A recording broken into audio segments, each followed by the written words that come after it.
Ronald Reagan y Margaret Thatcher formaron una alianza que contribuyó de forma determinante a poner fin al comunismo y ratificar el predominio universal del neoliberalismo. El viejo vaquero cinematográfico y la hija del tendero forman parte de la simbología de sus respectivas naciones. Sus políticas causaron sufrimiento a millones de personas abandonadas por el estado del bienestar, pero no hubieran sido posible sin la implantación de ideas como la democracia de propietarios, el individualismo o la meritocracia. No es la existencia de clases lo que supone una amenaza, sino la existencia del sentimiento de clase, sostenía la Dama de Hierro. Ambos eran conscientes del enorme valor de la representación política a la hora de estetizar y de construir mentalidades, hegemonías y también consensos. Hoy hablamos de Hollywood como dispositivo cultural del neoliberalismo. Bienvenidos a Fort Apache.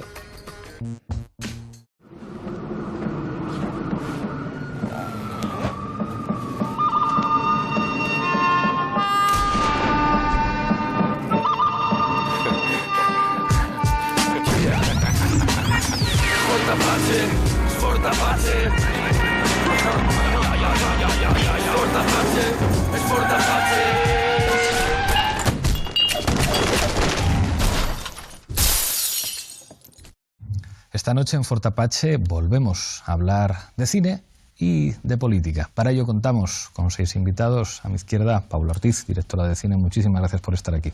Un placer. Nos acompaña Andrés Gil, cinéfilo del diario.es. Muchas gracias por acompañarnos. Gracias a vosotros. Otro cinéfilo que se estrena en Fort Apache, Pedro Ballín, de La Vanguardia. Bienvenido al programa. Un placer. Vuelve después de un tiempo José Manuel Querol, profesor de literatura. Muchísimas gracias por estar aquí. Gracias a vosotros por invitarme. Un placer. Se estrena también Javier Moreno, doctor en comunicación y en cultura, ¿cómo es? Crítica de la cultura. Muchísimas gracias por estar aquí en el programa. Gracias a vosotros. Y cierra la mesa, también estrenándose, Siegfried Monleón, director de cine. Muchísimas gracias por estar aquí. Gracias por invitarme. Enseguida empezamos a disparar, pero antes, como siempre, en el punto de mira. El ascenso al poder de figuras como Ronald Reagan o Margaret Thatcher en la década de los 80 supuso la edad de oro del sistema neoliberal. En una época marcada por la progresiva desintegración de la URSS, la propaganda estadounidense jugó un papel crucial a la hora de afianzar la hegemonía neoliberal. El cine fue, una vez más, su principal altavoz. No en vano, es en esta década cuando surgen multitud de películas de acción protagonizadas por héroes solitarios que se toman la justicia por su mano, inicialmente frente a soviéticos y luego frente a musulmanes.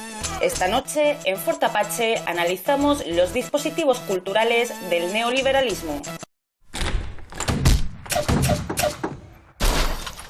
Empezamos, como siempre, en Fort Apache con la regla del minuto. Misma pregunta para los 6 invitados. Empiezo contigo, Paula. ¿Qué película, digamos, de estas producciones propagandísticas de Hollywood te gusta a ti particularmente o te motiva? Es que me motive, que me guste, que refleje el panfleto del sueño americano y de la identidad americana. Pues mira, tendría que ser un cruce, como dirían los americanos cuando hacen un pitch de películas, entre Raíces Profundas y El Show de Truman, creo. Nos quedamos con eso. Andrés. No está mal. No, yo viendo el zapping me acordaba de cuando iba al cine en aquella época. Claro, yo me pillaba en preadolescente, adolescente y yo estaba loco por ver Acorralado, por ejemplo. Fue una de las películas que yo puse en un cumpleaños con mis amigos porque lo personificaba todo, ¿no? Era el héroe, el solo contra todos, se cosía las heridas. Y al final es que Sylvester Stallone consiguió hacer aquello que se le pedía, ¿no? O sea, pudo batir al enemigo en un ring, pudo batirlo en un campo de batalla, incluso glorificó a los afganos que posteriormente se fueron talibanes, casualmente, y consiguió expandir esa imagen de que un americano puede con todo, ¿no? Un estadounidense puede con todo. Y yo creo que es eso con lo que me quedo. Pedro. Yo, ¿cómo voy a negar la mayor? Que Hollywood haya sido un aparato de propaganda del neoliberalismo. Creo que Hollywood ha sido durante 90 años un gran factor de potenciar los pensamientos de izquierdas en general dentro de la clave de la cultura protestante.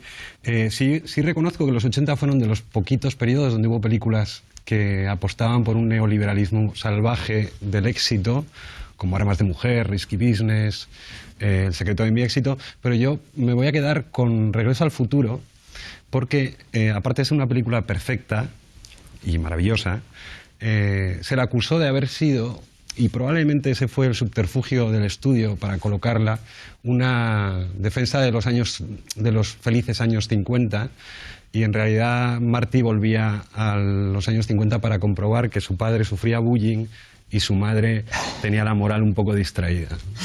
Muchas gracias, Pedro. José Manuel.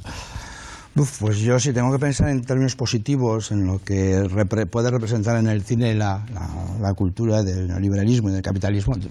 Yo soy muy antiguo, me voy a 1, 2, 3. Es una película en la que deja muy claro lo que son las libertades occidentales, ¿no? Pero si tengo que pensar en términos de los años de la Guerra Fría, pues a lo mejor Estación Polar Zebra, que queda muy claro, además, aunque no es una gran película desde el punto de vista técnico ni nada por el estilo, pero desde el punto de vista ideológico, y si no, pues a una serie, al Equipo A, que yo me la pasaba la tarde viéndola, ¿no? Donde además un grupo de gente al margen del Estado, emprendedores natos, pues consiguen resolver todos los problemas de la nación. Quizá pueda contratarlos, claro. Sí. Quizá pueda contratarlos. Todo su propio negocio, eran emprendedores. Sí, sí. Javier. Bueno, era un grupo paramilitar, ¿no? Organizado. Sí. También. Efectivamente, que hoy en día... tenían todo. Yo creo que no por ser apocalíptico, pero sí creo que es voy a hacer un poco de abogado del diablo. Sí que creo que Hollywood, con toda la complejidad, tuvo en buena medida parte de la responsabilidad explícita e implícita de implantar unos valores o unos marcos de comportamiento. Yo me voy a quedar precisamente con una película que me parece compleja, porque por un lado plantea explícitamente lo que es la crítica del neoliberalismo, pero al final tiene un final de integración en el sistema, que es la de Network, Un mundo implacable, ¿no? Donde hay un discurso fantástico que todos habremos usado alguna vez para explicar lo que es el neoliberalismo, donde ese director de compañía plantea que ya no hay naciones ni pueblos, solo existe el IBM, la AT&T, ya no hay democracia en Estados Unidos, sino que solo es el sistema internacional de circulación del dinero, ¿no? Me quedaría con ese mensaje de lo que es el neoliberalismo en palabras de Sidney Lumet. Gracias, Javi. Siegfried. Pues difícil, de una película reciente americana mainstream, la más delirante quizás sea Independence Day. Ya ves. Y si nos remitimos a alguna película antigua, clásica, también me iría yo a un clásico sobre la Guerra Fría, que es la de Don Siegel, La invasión de los ladrones de cuerpos, que yo creo que es una película polisémica, que ha dado mucho que hablar y que ha dado lugar a muchos remakes, y que a vista hoy tiene mucha fuerza y sí que habla mucho de su sociedad y de un momento que a lo largo de la historia ha cambiado por distintas coyunturas, pero quizá es un argumento que retornaba y no por casualidad. Bueno, vamos a empezar a disparar. Tristan Meyer, nuestro editor, se lo ha pasado muy bien preparando estos cortes. Vamos con cine y Guerra Fría. Adelante el primer corte. Es el comandante con la mejor hoja de servicios de la Marina Soviética. Una vez más jugamos una partida peligrosa con nuestros viejos adversarios, la Marina Americana. Abran compuertas, procedimiento de disparo. Navegamos hacia la historia. Haré que vuele hasta Marte. Puede que Ramius intente desertar. Solo eres un analista. ¿Cómo sabes lo que pasa por su cabeza? La caza del Octubre Rojo.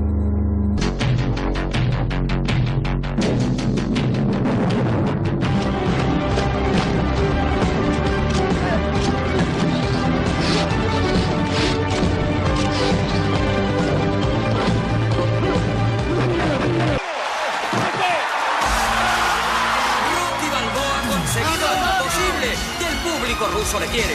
Hay un clamor absoluto. Hoy más que nunca, Rocky ha demostrado que es un auténtico campeón. Si yo puedo cambiar. ¿Y vosotros también? Todos pueden cambiar.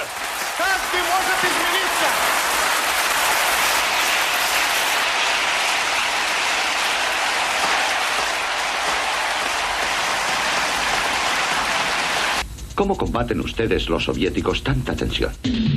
El capitán de policía Iván Danko surgió de detrás del telón de acero. Danko. Para cazar al criminal más peligroso de su país. ¿Qué ha hecho? ¿Se ha meado en la pared del Kremlin o algo así? Calor rojo. Bueno, abran juego. Javi, dale. Le doy. Bueno, yo creo que precisamente, como hemos visto en los vídeos que ha elegido magistralmente Tristán, estamos hablando de un cine dicotómico que intentaba plantear el bueno frente al malo, normalmente de manera muy maniquea, y que plantea una batalla en el plano de la cultura en un contexto muy complicado. Yo creo que yo me haría una pregunta, que es que ¿por qué hubo un enfrentamiento tan desigual en el plano de la Guerra Fría? Es decir, culturalmente nos sentimos identificados con una serie de valores, de personajes, de contenidos que no tienen para nada que ver con la parte del socialismo burocrático, etcétera, sino que tienen que ver más con el American Way of Life, el individualismo, el liberalismo, entendido como la era post o durante Reagan y Thatcher. Yo creo que una de las cuestiones clave no es tanto el contenido manifiesto, sino una serie de valores implícitos y latentes en esa individualidad, en esos contenidos, por ejemplo, que tenían mucho más que ver con el planteamiento del lobo solitario, del héroe solitario frente al sistema, un sistema que incluso puede tener fallos, pero que a través del esfuerzo individual el héroe, el protagonista termina superando. Y eso son cuestiones que yo creo que en un momento determinado dentro de la batalla cultural, porque la cultura es un espacio en disputa de la Guerra Fría, no se supo entender desde el otro lado del telón de acero y se plantearon contenidos culturales de muy alto nivel, pero que entroncaban difícilmente con una tradición con narrativa popular, etcétera, ¿no? Hollywood derrotó a Eisenstein. Efectivamente. Sí, sí. Es curioso lo de Rocky IV. Rocky IV es la película más loca, es casi una comedia. Esto del americano entrenando en el bosque y que la arruinada Unión Soviética por entonces tuviera mecanismos tecnológicos casi futuristas para entrenar a su boxeador, era como una broma. Y es curioso porque es la cuarta peli de una saga que empieza siendo casi todo lo contrario. El primer Rocky es una película casi tardomarxista, ¿no? El joven de clase obrera italiano. Un amigo la define como la última película de neorrealismo italiano, que curiosamente termina, y voy a hacer spoiler para el que no la haya visto, con una derrota, no con una victoria. Claro. Adrian, cuando le dice el otro, has perdido, dice, no necesito ganar. O sea, es árabe. O sea, Rocky 1 es una película de izquierdas, claramente. La verdad es que cuando uno se pone a pensar en esta diferencia entre el mundo, el imaginario del capitalismo y el imaginario del comunismo, me acuerdo de una serie de superhéroes que salieron durante la Segunda Guerra Mundial, y entonces había superhéroes de distintas nacionalidades. Y al superhéroe ruso, ¿sabéis lo que le tocaba hacer? Ayudar al niño a hacer los deberes. Eso es lo que tenía que hacer, ¿no? Pero vamos, al margen de esto, yo creo que a veces en los modelos que pretenden recoger esta idea del neoliberalismo a través del héroe, hay como dos vertientes, una que es más proactiva y otra que es más descriptiva. La descriptiva está en casi todas las distopías, ¿no? Donde aparecen las terribles corporaciones y demás. Y luego están las proactivas, cosas para adolescentes, sobre todo como Divergente y demás, que seguramente luego tendremos que hablar, contrarrevoluciones a favor de la revolución, que al final resulta que es una contrarrevolución. Pero a mí me puse a ver y resulta que John Carter, una peli también, que es además novela del autor de Tarzán, Barros, ¿no? Era la película preferida por Reagan. Por lo visto, la novela le interesaba muchísimo, también la película. Y claro, lo que uno ve en John Carter precisamente no es un héroe neoliberal, sino un héroe sudista. Es decir, los valores aristocráticos del viejo mundo frente al materialismo del norte y demás. Con lo cual, a veces yo creo que no tienen muy claro por dónde construir ese neoliberalismo en Hollywood, porque mezclan esa antigua idea aristocrática al modo americano, que es el modo sudista, con otros valores puramente mercantilistas. No lo sé. Lo que pasa es que yo tengo la sensación que el éxito de esos valores es enorme. O sea, porque creo que consiguen, incluso también en las películas más militares, identificar los valores de los Estados Unidos con los valores liberales en un sentido anglosajón de la palabra liberal. Es decir, ¿de dónde está la gente sensata? La gente que no es ortodoxa tampoco en lo religioso, la gente sencilla, la gente que tiene una procedencia de clase. Y eso es algo impresionante porque lo consiguen siempre. Incluso, aparte, que es cómo se representa el ejército de los Estados Unidos. Hay siempre dos tipos de películas bélicas en Estados Unidos, las que cuentan con el apoyo y la financiación del Pentágono y las que no. Entre las que no, películas míticas como Apocalipsis Now, como Platoon, como Full Metal Jacket, que son las que... Y luego están todas las demás, que son verdaderos instrumentos de propaganda para el reclutamiento. Por lo visto, cuando se proyectaba en las salas de cine Top Gun, en la puerta, el ejército de los Estados Unidos ponía estas, claro, normal, te dan ganas de alistarte, sales de ver Top Gun, pero en los valores que transmiten son valores, digamos, enormemente liberales. Dices, coño, si el ejército es así, si son amigos, si tienen sus problemas, si incluso siempre hay, los jefes tienen un drama personal que les humaniza, la disciplina en los Estados Unidos siempre es algo, digamos, enormemente flexible, es muy llamativo cómo buena parte de los valores del 68, cierta libertad sexual, cierta flexibilidad, el cuestionamiento de las jerarquías, en muy poquitos años en Estados Unidos son capaces de convertirlo en una cultura patriota frente a lo que representa la dictadura y el terror, que es el otro. Ahora hablaremos de eso, pero eso es impresionante lo bien que lo hacen. Yo creo que los ejemplos que bien traídos, que son de los años 80, también se produce un cambio en la economía del cine que es muy importante. Son películas de blockbuster, es decir, la política de los estudios y de género ha desaparecido, que era refugio de libertad para muchos autores, y nos encontramos con películas, a partir sobre todo de la tan querida por muchos inicio de la saga de la Guerra de las Galaxias, que hay una verdadera infantilización total de lo que es el producto mainstream, en la cultura blockbuster, y pasamos de, digamos, una cultura que podríamos llamar popular. El cine tenía otros tiempos, tenía otros presupuestos, a una cultura de blockbuster que realmente yo creo que arrasa. Por supuesto que arrasa con la generación de Robert Altman y de toda aquella generación de cineastas ligada con el underground y el cine independiente, que cambia el cine americano, pero los que se llevan el gato al agua, lógicamente, son Lucas y Spielberg, con otro tipo de cine y con una alianza con la gran industria que deja totalmente de soslayo lo que nos había gustado, ¿no?, del cine americano. Pero a la vez entra una generación de hippies ahí. Quiero decir que, bueno, Lucas fue el tipo que se querelló contra Reagan por aquello de llamar a su programa de defensa espacial la Guerra de las Galaxias, y como cineasta limitado se vio muy claramente en su segunda trilogía, convertida en una enorme catedral de cristal en un desierto, porque ahora nadie quiere saber nada de ella, ni siquiera las secuelas que siguen hacen como que existe. Demuestra que él tenía una intencionalidad política clara.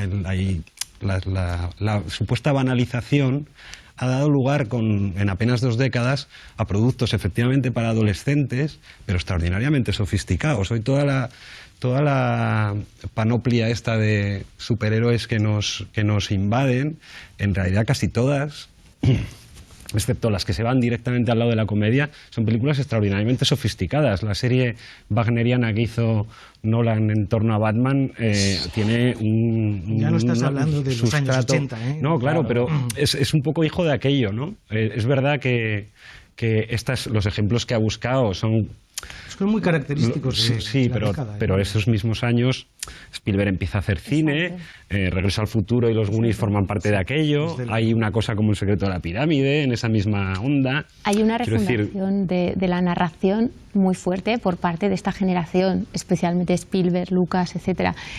Entonces, no sé si sí que hay una infantilización quizá de temas o es verdad, un cine para adolescentes, pero a la vez lingüísticamente una gran sofisticación. Y a nivel ideológico creo que hay 2 cosas. Uno, que tú estabas diciendo, cómo ese cine se trae para sí todos los valores del 68, porque el gran motor y la proa del barco estadounidense es la libertad. Ellos anteponen la libertad a la justicia, a la igualdad y el neoliberalismo. Entonces, esa libertad evidentemente la tienen que mostrar, y tú tienes que salir del cine, como decía Andrés, creyendo que eres capaz de todo y que todo es posible. Eso es lo más grande. De hecho, te lo llegas a creer cuando haces el cine. Mi terreno es el de todo es posible, yo puedo hacerlo todo. Tengo que poder vivir todo. Y esa es yo creo que el motor de Spielberg, de todos. ¿Qué pasa? Pues toda la perversión que tiene todo, la doblez que tiene todo. Y en referencia también a eso se mezcla esa libertad con el hecho bélico que también estabas diciendo. Todo es bélico, sea o no una película bélica. Todo está en torno a un conflicto planteado de forma bélica, todo es una guerra. El conflicto, si te alejas ya de las comedias o de los dramas románticos, donde la lucha es otra y es emocional, el conflicto siempre es bélico, es una lucha, es un guerrero. Es un guerrero masculinizado, luego hablamos de eso. Porque, claro, ¿qué películas hemos visto? ¿Dónde estoy yo ahí? Hola, me busco. ¿Dónde estoy yo? En Rocky. Entonces, hay muchos hilos ahí que te están golpeando. Pero el tema de y lo estabais nombrando como la Guerra Fría, es que es la guerra. En todos los niveles cinematográficos, desde lo ideológico, argumental, los diseños de personaje, a cualquier hecho estético mínimo, incluido el lenguaje del movimiento de los planos, es bélico, busca el conflicto. Y eso me parece que es lo que ha movido el cine y lo que el cine le hace tan interesante y tan apasionante y tan terrible. O sea, que cabe tanto de lo terrible, de lo violento, de lo... Es que claro, el cine no es inocente y además tiene autor y en función del autor tiene su intencionalidad.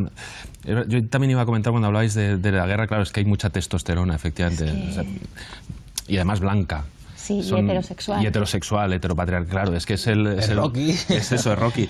Pero claro, yo me acuerdo, eso es. Y, claro, y Bruce Willis, y entonces tú elegías, ¿no? Decías, pues sabías que Bruce Willis era una cosa, y si no, pues Jean-Claude Van Damme era otra, y Steven Seagal era otra, y Schwarzenegger era otra, y tenías tus diferentes héroes, y en función de eso, pues cada uno tenía su arte marcial, porque además es que sabían artes marciales, sabían disparar, sabían hacer todo. Pero claro...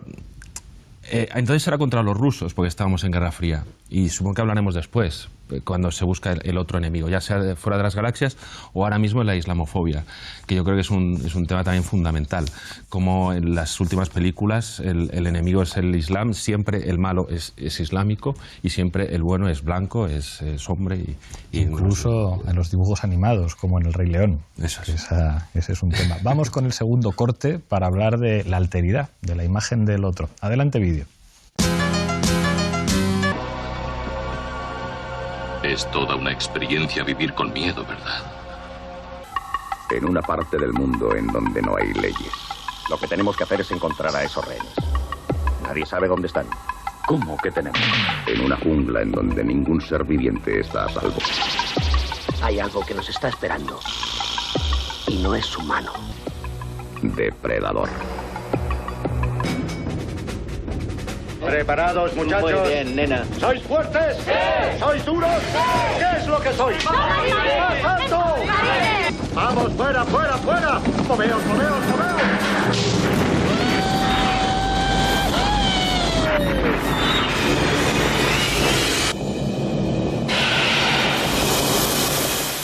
Llega Aliens, o cuando las segundas partes son aún mejores. La gente viene aquí a hacer trueque. A sacar provecho, a hacer negocios. Si no tienes nada que cambiar, no tienes nada que hacer en negociudad. Tengo habilidades, puedo negociarlas. ¿Y qué hacías antes? Era policía, patrullero. Un día gallo de pelea y al siguiente plumón. ¿Sabes quién era yo? Nadie. Solo que el día después seguía con vida. Y así esta nadie pudo ser alguien. Dos hombres entran, uno sale. Dos hombres entran, uno sale. Dos hombres entran, uno sale. Dos hombres entran, uno sale. Dos hombres entran, uno sale. Todos esos momentos se perderán en el tiempo. Como lágrimas en la lluvia.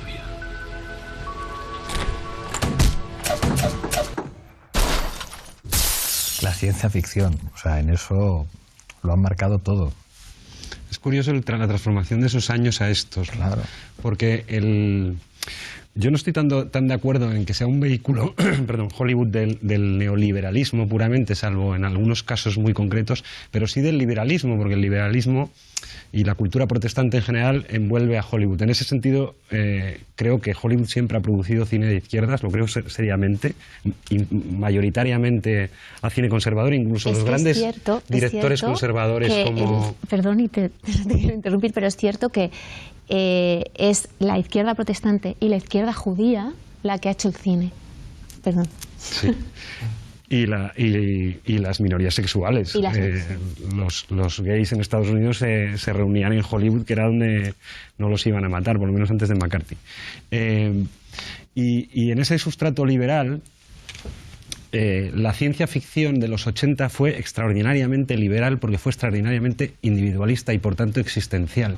Las relaciones de alteridad que se presentan ahí son más bien individuales, de uno para con otro, y los grandes dramas de esos personajes son entenderse a sí mismos, preguntarse sobre su propia relación con su existir, con su pasado, con su memoria. Y en cambio vivimos ahora, en esta década, una ciencia ficción colectivista.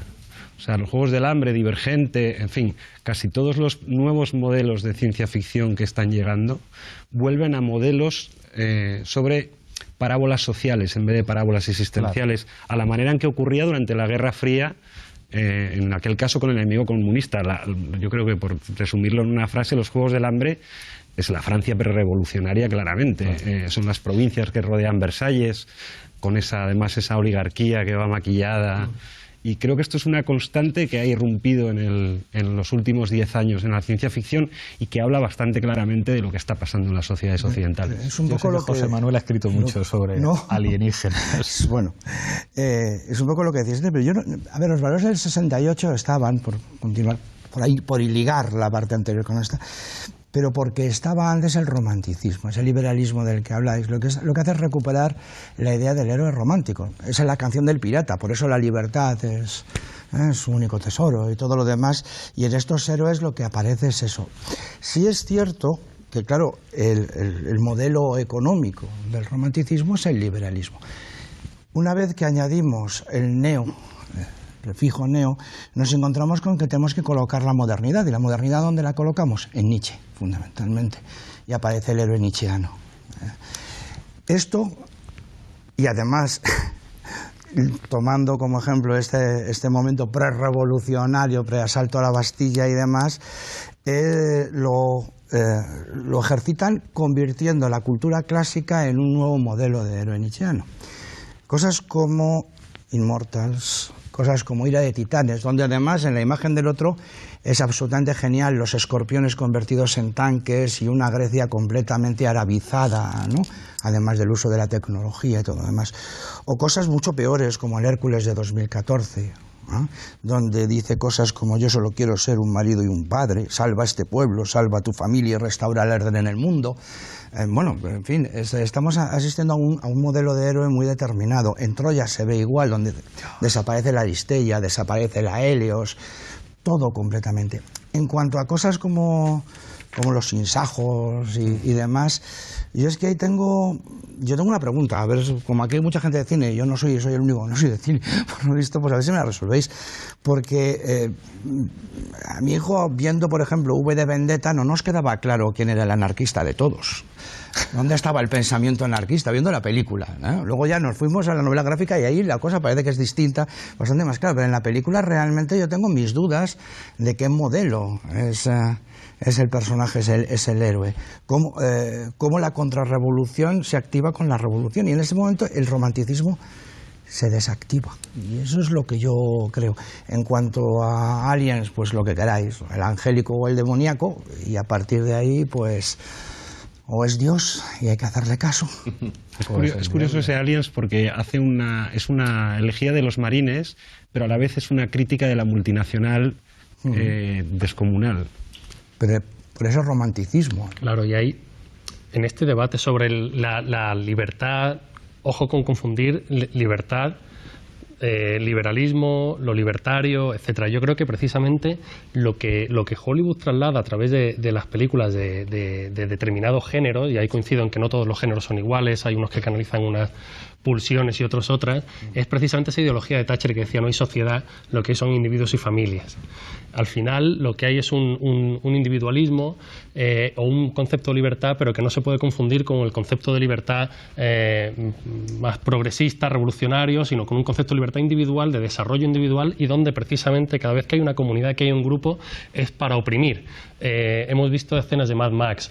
En Mad Max, al fin y al cabo, no deja de ser esa lucha individual, donde cada vez que hay un grupo son bandidos organizados organizados que están luchando por los recursos y el individuo lucha por pasar desapercibido, como en la carretera, en estos escenarios distópicos, o huir de los grupos organizados, porque la organización, aquello que va por encima de la familia, ¿no? Si vas con alguien es tu hijo o quien te gustaría que fuera tu hijo o tu hija, y si no, pues prefieres ir solo, porque el resto vienen a... En realidad eso forma parte de la cultura democrática en los Estados Unidos, que nos cuesta entender muchas veces desde Europa, de decir, bueno, es que allí no hay antiguo régimen, por lo tanto al sheriff y al juez le eligen los propios ciudadanos de la comunidad, y digamos ese elemento de búsqueda de la libertad asociada a la propiedad individual y a que no se me acerque el Estado, es que eso está, digamos, muy metido en la propia cultura democrática de la fundación de los Estados Unidos. Son sus bases. Y es más republicanismo que neoliberalismo, ¿no? Sí, el republicanismo americano y sus bases protestantes, que están basadas en esta ética individualista, en una ética muy férrea consigo mismos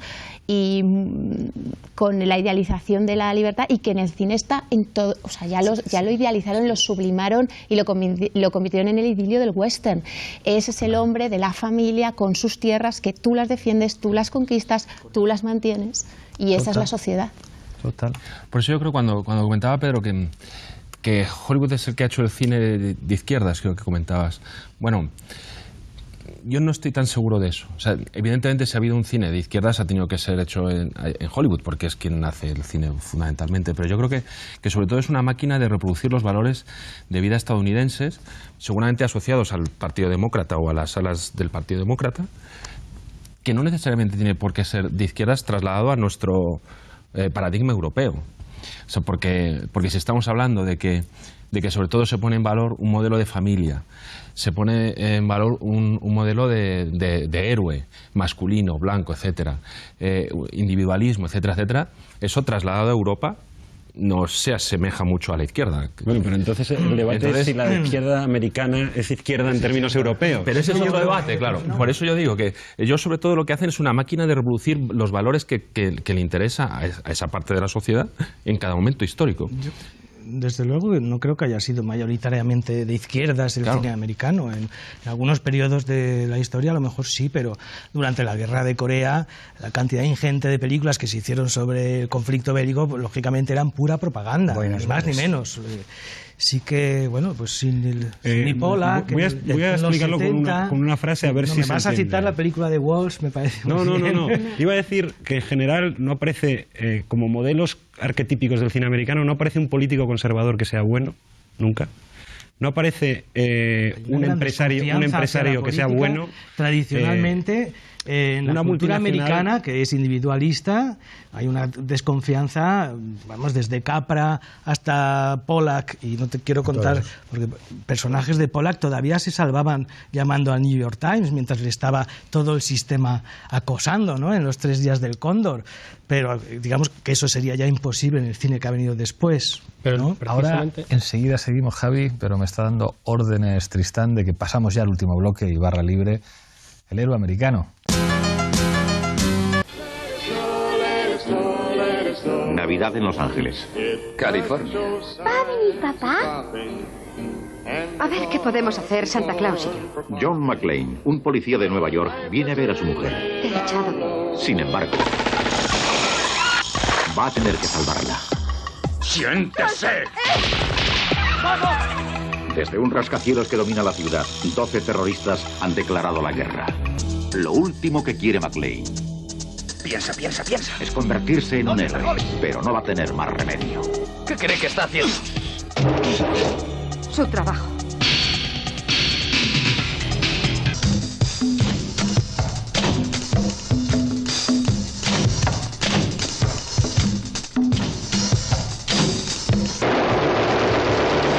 Arnold Schwarzenegger, Commando. El viejo Detroit tiene cáncer. El cáncer es el crimen. Como ya sabrán, hemos firmado un contrato con la ciudad para hacernos cargo del cumplimiento de la ley. Es el mejor policía del mundo. Tiene una memoria totalmente computerizada y está programado para hacer cumplir la ley en la calle. Luis, fíjate en esto. Este tipo es muy bueno. No es un hombre, es una máquina. ¿Y qué va a hacer? ¿Reemplazarnos a todos?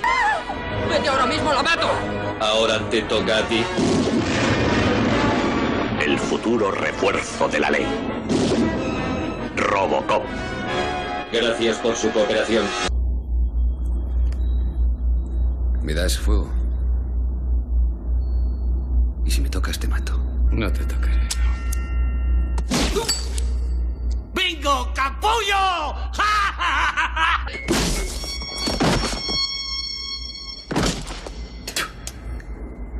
Te lo advertí.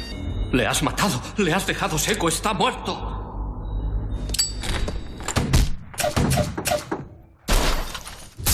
Es tremendo. Leí un comentario sobre lo que me fascina de Robocop y en general de los policías en Estados Unidos es que jamás cumplen la ley. O sea, se, digamos, acostumbran básicamente a los espectadores a que se puede torturar en los interrogatorios, a que se pueden practicar detenciones ilegales, a que todo tipo de malversaciones, porque siempre hay algún policía con problemas personales, muchas veces en los que se sugiere la violencia machista y el no sé qué, y sus compañeros enseguida le cubren y no sé qué, alcoholismo, y es como, claro, es una imagen de la policía que los humanizan siempre porque tienen todos mucho corazón, pero es terrible. Claro, pero es la estética del perdedor y al mismo tiempo la estética del héroe, del outsider, claro, ¿no? claro. Que es lo que está ahí. De hecho, cuando decíais si el cine americano era de izquierdas o de derechas, no, yo no lo sé. Yo creo que la ideología básica es el anarcocapitalismo, desde mi punto de vista. No, pero no el anarcocapitalismo entendido como fórmula política, no, más bien en términos populares, sí, sí, casi, ¿no? Claro, son gente como Aquiles, que va y dice, tú no eres mi rey, yo estoy al margen de cualquier cosa. Bueno, Aquiles podía serlo, a fin de cuentas era hijo de una diosa, pero no como lo plantea Petersen en Troya. Teseo llega a decir cosas, se le define como un outsider democrático, que yo no tengo muy claro qué puede ser eso. Y dice que él ha estudiado algo de filosofía y mucho de artes marciales. Y después dice que desenvaina la espada por los que amo y para conquistar la mortalidad. Cuando uno se encuentra con este modelo de héroes, uno atiende al western y a la épica. No puede atender a otra cosa. Es lo que está detrás. ¿Y qué es lo que hace el Cid? Pues es un tipo que se ha llevado el dinero, que ha sido desterrado, que hace lo que le da la gana, que llega al Arcón, coge el castillo de los moros y luego, como no se lo puede quedar, se lo vuelve a vender a los moros, vuelve detrás. Ese es el héroe épico de toda la vida. Y ese es el héroe de los westerns. Básicamente también. un golfo, sí, sí. Sí, pero coges el de Jenny Sácritas y lo mismo en la tradición. Mira, cualquier texto de los vikingos, lo que queráis. El modelo épico, el modelo de héroe épico es un modelo de héroe outsider completamente que no rige norma para él porque es, en cierta manera está al margen del resto de los mortales. Él puede hacerlo. Por eso esos policías pueden tener una vida desastrosa. Y ser buenos policías. Ser buenos policías y saltándose la ley llegar a una justicia mayor, que es una justicia poética. Eso podría llegar a dar la razón a Pedro. Hay un personaje mítico, de la que yo creo que es la mejor serie que se ha hecho jamás, que es The Wire, que es Jimmy McNulty. Jimmy McNulty es ese personaje, el mejor policía y que precisamente por su degradación humana es infiel, incapaz de mantener una relación de pareja, es alcohólico, es violento y no sé qué, y es el mejor policía. Eso es una cosa muy americana. Pero lo que pasa es que luego hay que reconvertirlos, ¿eh? Igual que al Cid se le reconvierte en Dios qué buen vasallo si ves monseñor, que es un verso que además está en las crónicas, no está en el manuscrito de Perabat. Ahora hay que reconvertirlo, y entonces eliminamos cualquier fundamento moral que puede influir, y casi nadie en este país que haya leído el Cid se acuerda de que el Cid habla de unos soberanos y de estos malos mestureros y de los follones políticos que tenía. Pero mismo precisamente es un arquetipo reconocible, claro, que es lo que hace que pueda ser fácilmente asimilable también. Exacto. Cuando yo defendería que no hay un cine progresista en el sentido, no es en el plano de los contenidos explícitos, a veces es en el plano de la lectura final. Por ejemplo, hay muchas películas sobre el periodismo y política, ¿no? Como El periodismo, el cuarto poder que controla ese Estado que es corrupto, que tiene sus fallas. Y ojo, cuando se plantea la corrupción, las fallas son individuales, no son estructurales, sí, sí. No es una falla sistémica. Sí, también se da ese plano. Ahora, ¿qué pasa al final? Para mí lo conservador, o para mí al final la lectura, es aquella que termina como aquello que no se ve, aquello de lo que no se piensa. Os voy a poner el ejemplo con los héroes, que es lo que estábamos viendo ahora. Superman. Superman es el héroe americano, muy de los 80 y muy revisitado en el cine de superhéroes. Ahora podríamos decir Iron Man, ¿no? que nadie plantea que bueno, es un tipo que Iron Man es un gran empresario con una fábrica de armas y es un benefactor. Pero bueno, nos vamos a Superman, que es el típico héroe norteamericano, que es un inmigrante asimilado, porque no deja de ser alguien que asimila una cultura, pero que después cuando se disfraza o vuelve a sus elementos culturales, pues ya se expresa a sí mismo, pero que en realidad sus superpoderes no los utiliza para acabar con el hambre en el mundo, ni los utiliza para frenar injusticias sociales, no, son cuestiones muy puntuales, muy relacionadas muchas veces con la propiedad privada o con un enemigo, etcétera, y que no cuestiona el status quo. Ese es y además es un periodista en su vida civil, entonces ya es el perfecto representante de los periodistas. Claro, siempre. Y Superman, ¿quién tiene que ser periodista? No sé si habéis leído el cómic que es de qué hubiera pasado si Superman, que es un fuera de serie, qué hubiera pasado si Superman, en vez de aterrizar en la campiña estadounidense, hubiera sido en Siberia.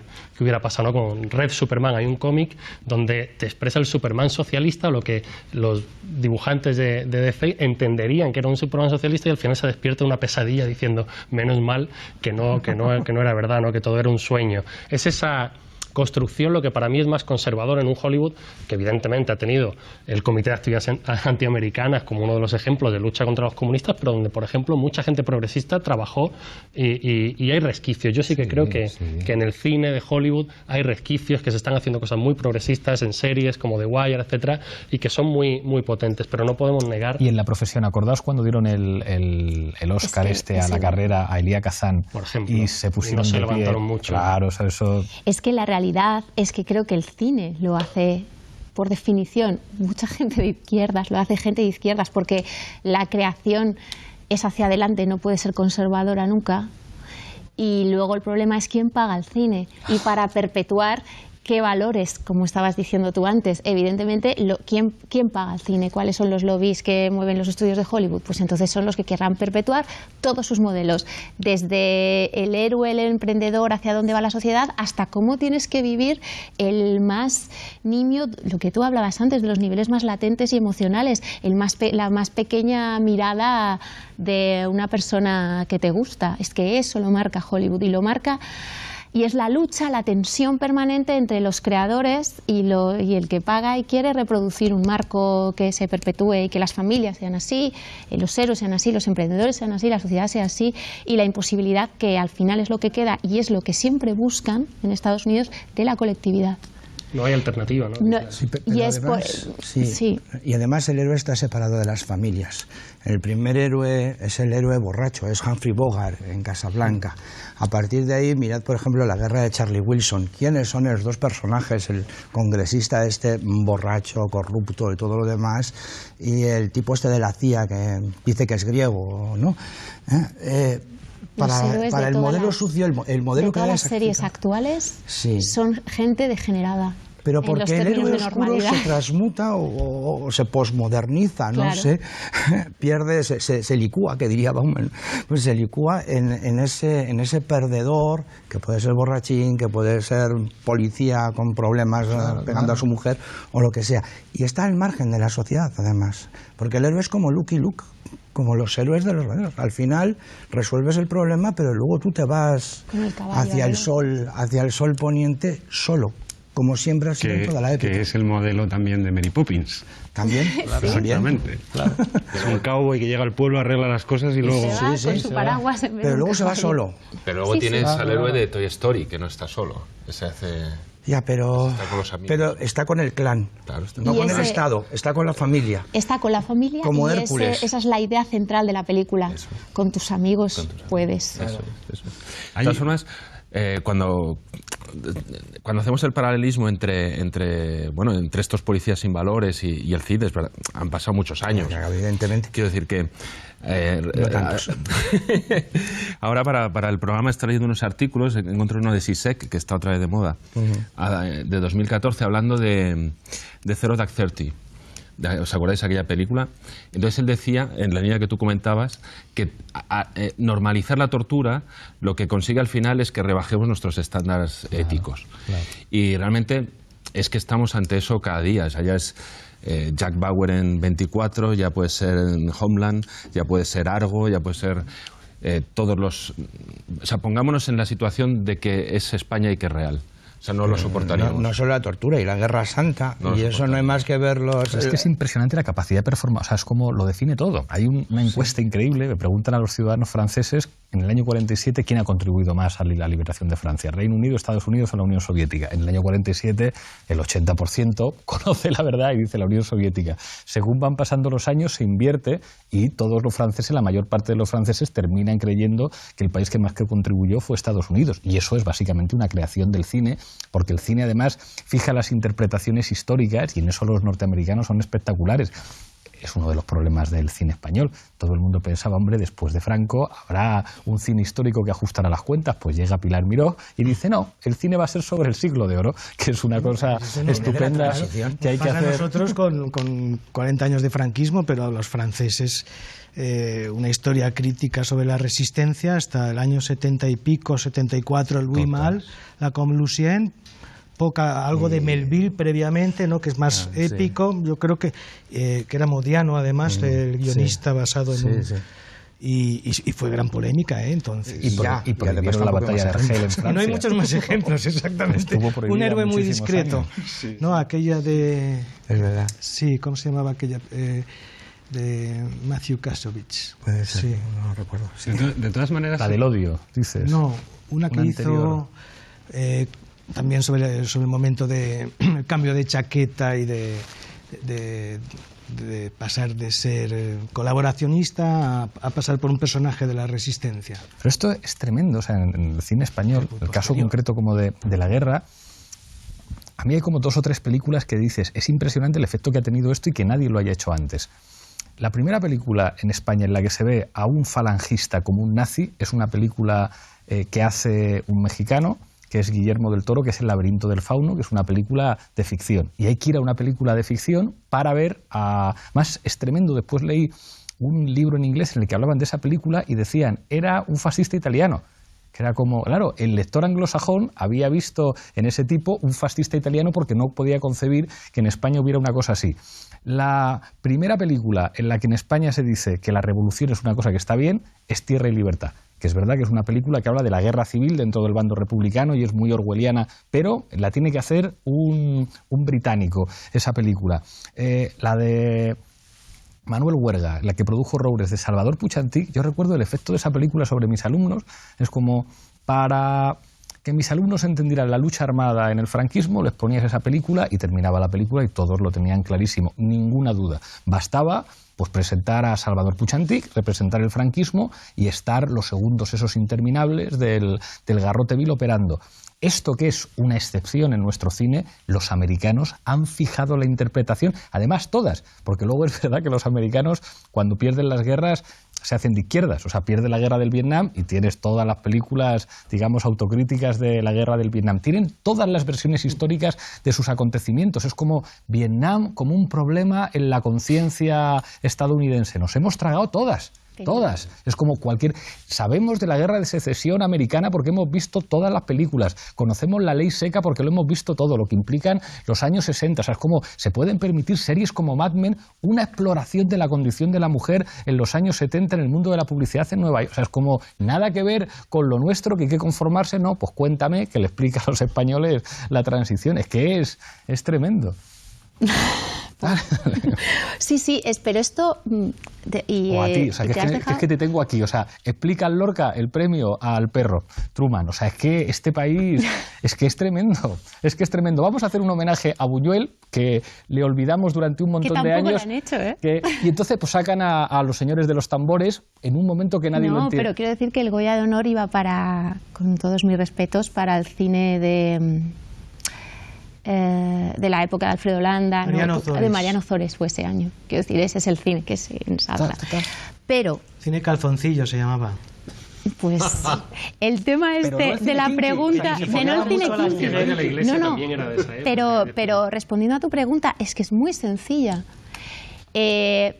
Primero, esta cuestión que hablábamos de la ética protestante es vital en la actitud que tiene de producción americana y de pero no solo de autorreflexión, que en lo que contabas a mí siempre me ha hecho pensar al respecto el Holocausto. O sea, la cantidad de reflexión fílmica que hay en torno al Holocausto. O sea, a mí es algo que me sigue sorprendiendo y nosotros tenemos cero reflexión.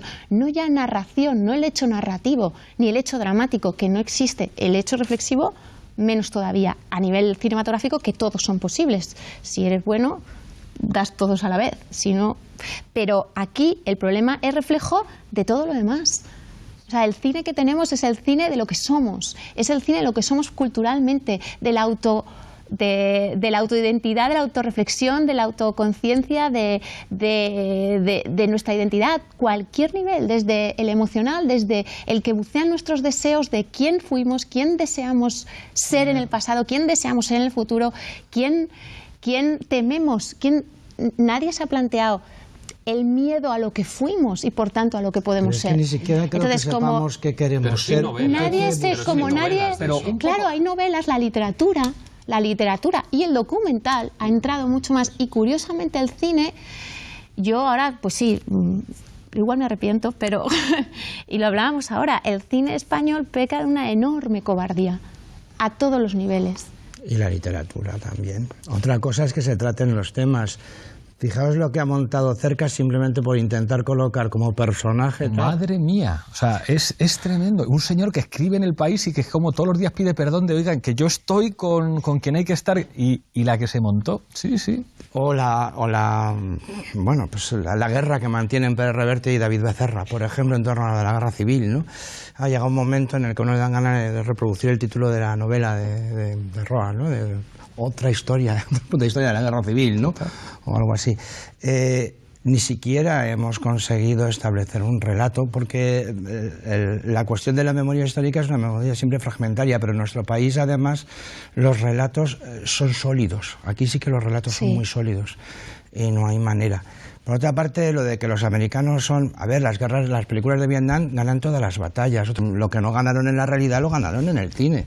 Los sureños también, ¿no? Claro, los sureños lo mismo. Si es que además resulta que después de la guerra de secesión, por lo visto, se enrolaban a las puertas en el ejército del norte para combatir a los indios. Y me temo que no fue así. Y lo de los vietnamitas son siempre, digamos, forman parte de este viaje psicoanalítico interior de los americanos. Nunca hablan. Es decir, ¿puede salir algún día un vietnamita contando cómo vivió él? No, o sea, son los Charlies, que son una imagen así como lejana, que no tienen rostro, que no sé qué, que disparan y qué tal. Pero es que el otro nunca habla. Claro, el otro nunca habla. Hicimos un programa sobre neocolonialismo, que yo te ponía el ejemplo de Zulú. Lo único que hacían era cantar. Y cantaban muy bien, pero los demás eran como avispas. Como en Apocalipsis Now, que es como también el corazón de las tinieblas llevado al cine, es el corazón de las como tinieblas. Los gritos que se oyen. Se acabó, hemos llegado al final. A ver si hacemos más programas como este. Yo me lo paso muy bien. Muchísimas gracias a los 6. Aquí nos veremos la próxima semana en Foro Apache.